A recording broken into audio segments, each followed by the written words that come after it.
அல்லாஹும்ம அன்த அப்தி வ அன ரப்புக், யா அல்லாஹ் நீ என் அடிமை நான் உன் எஜமானன் என்று மாற்றி மகிழ்ச்சியில் சொல்லிவிடுகிறான்.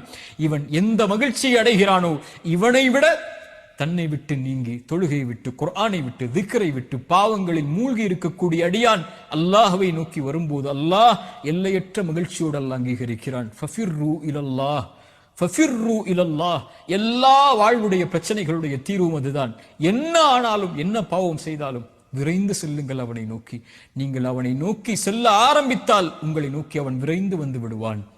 இரண்டாவது, ஹாஃபிலு அல ஸலவாத், ரமதானுடைய தொழுகைகளை, பொதுவான கடமையான தொழுகைகளையும் நஃபிலான தொழுகைகளையும் பாதுகாருங்கள்.